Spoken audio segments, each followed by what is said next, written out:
PSC নিয়োগ পরীক্ষার প্রশ্ন ফাঁস চক্রের অন্যতম হোতাকে গ্রেফতার করেছে সিআইডি। দুপুরে মালিবাগ সিআইডির প্রধান কার্যালয়ে সংবাদ সম্মেলনে এই তথ্য জানান সিআইডির সাইবার পুলিশ সেন্টারের অতিরিক্ত ডিআইজি জাহিদুল ইসলাম।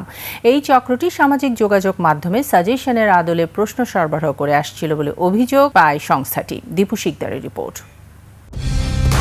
কালার এক্সপার্ট, জর্জ স্যাপ এবং মাইল্ড অন হ্যান্ডস টেকনোলজি সমৃদ্ধ অরিক্স ক্রিস্টাল ওয়াশ আপনার লন্ড্রি এক্সপার্ট। সংবাদ সম্মেলনে জানানো হয়, বাংলাদেশ পাবলিক সার্ভিস কমিশন বা পিএসসির থানা সহকারী শিক্ষক পদে নিয়োগের পরীক্ষায় প্রশ্নের 90% কমন পড়ার নিশ্চয়তা। সামাজিক যোগাযোগ মাধ্যমে এমন চটকদার বিজ্ঞাপন দেখে নড়েচড়ে বসে পিএসসি অত্যন্ত সিনসিয়ার ভাবে এবং ট্রান্সপারেন্ট ভাবে পরীক্ষাগুলি নেওয়ার চেষ্টা করে।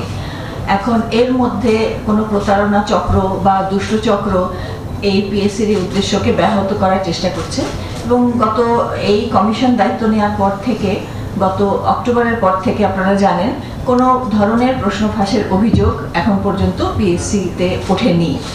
তো সেই ধারাবাহিকতাটাকে আমরা ধরে রাখতে চাচ্ছি। এই ঘটনায় জড়িত থাকার অভিযোগে আতাউর রহমান নামে একজনকে গ্রেফতার করা হয়। এ সময় সিআইডি জানায়, মোবাইল ব্যাংকিং এর মাধ্যমে ১৬০০ টাকা থেকে ২৫০ টাকায় সাজেশন বিক্রির আড়ালে চক্রটি প্রশ্নপত্র দিচ্ছিল। এরই মধ্যে এই চক্রটি চাকরির প্রত্যাশী বহু মানুষের কাছ থেকে মোটা অঙ্কের টাকা হাতিয়ে নিয়েছে। বিকাশ করে যে টাকা দিয়েছে সে শর্ট সাজেশন পাবে, তারটা যায় ইনবক্সে, কারোটা গিয়েছে কুরিয়ারে। আমরা সকল তথ্যপাত্র তদন্তের নিরিখে বিশ্লেষণ করে সুনিশ্চিত হয়েছি যে এই আসামি জড়িত এবং সে ফেসবুকে বিজ্ঞাপন দিয়েছিল।